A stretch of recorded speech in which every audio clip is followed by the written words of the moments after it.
friends, welcome back to Pink's Kitchen Tamil. இன்னைக்கு நம்ம chocolate barfi எப்படி செய்யறதுன்னு தான் பார்க்க போறோம். இது ரொம்ப குவிக்கா பண்ணிடலாம். ரொம்ப ஈஸியான ரெசிபியும் கூட, ரொம்ப கம்மியான இன்கிரிடியன்ட்ஸ் தான் தேவை. ஸோ அந்த ரெசிபியை பார்க்கறதுக்கு முன்னாடி இதுக்கு தேவையான பொருட்கள் என்னென்னு பார்த்துட்டு வந்துடலாம்.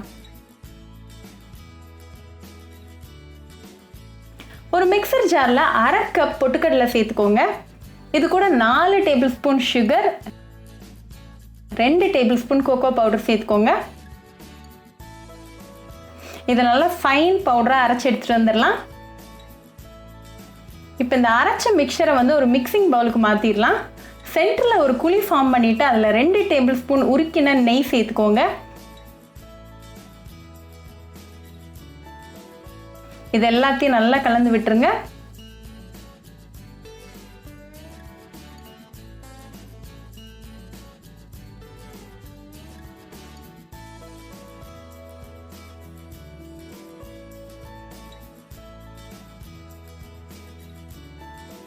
இப்போ எல்லா இன்க்ரீடியன்ஸும் நல்லா கலந்து ஒன்றா வந்திருக்கு. ஸோ இதை ஒரு பால் மாதிரி ஆக்கிட்டு இதை நம்ம உருட்டுற கட்டை மேலே வச்சிடலாம். இதை நல்லா ஸ்ப்ரெட் பண்ணி விடுங்க. ரொம்ப மெல்லுசாக்கிறாதீங்க. 1 சென்டிமீட்டர் திக்னஸ் அளவுக்கு இருக்கிற மாதிரி நல்லா விரிச்சுக்கோங்க.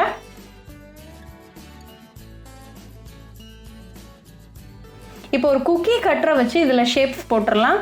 நீங்கள் எந்த ஷேப் வேணாலும் நீங்கள் கட் பண்ணிக்கலாம். இன்றைக்கி நான் ஒரு சர்க்கிள் ஷேப்பில் கட் பண்ணிக்க போகிறேன்.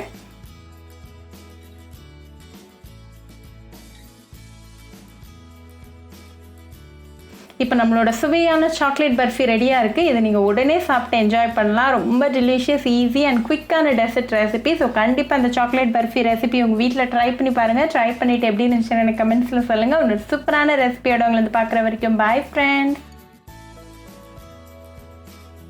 உங்களுக்கு இந்த வீடியோ பிடிச்சிருந்தா பிங்க்ஸ் கிச்சன் தமிழுக்கு லைக் பண்ணுங்கள், ஷேர் பண்ணுங்கள், கமெண்ட் பண்ணுங்கள் அண்ட் மறக்காமல் சப்ஸ்கிரைப் பண்ணுங்கள். கூடவே பெல் ஐக்கானையும் கிளிக் பண்ணிக்கோங்க. அப்போ தான் நான் போடுற வீடியோஸ் எல்லாம் உங்கள் நோட்டிஃபிகேஷனில் வரும். உங்களுக்கு ரெசிபிஸ் இங்கிலீஷில் பார்க்கணும்னா பிங்க்ஸ் கிச்சன் சேனலை பாருங்கள். சேனலோட லிங்க் நான் அந்த டிஸ்கிரிப்ஷன் பாக்ஸில் கொடுக்குறேன். மறக்காமல் செக் பண்ணுங்கள். இன்னொரு இன்ட்ரெஸ்டிங்கான ரெசிபியோட உங்களை பார்க்க வர வரைக்கும் பாய் ஃப்ரெண்ட்ஸ்.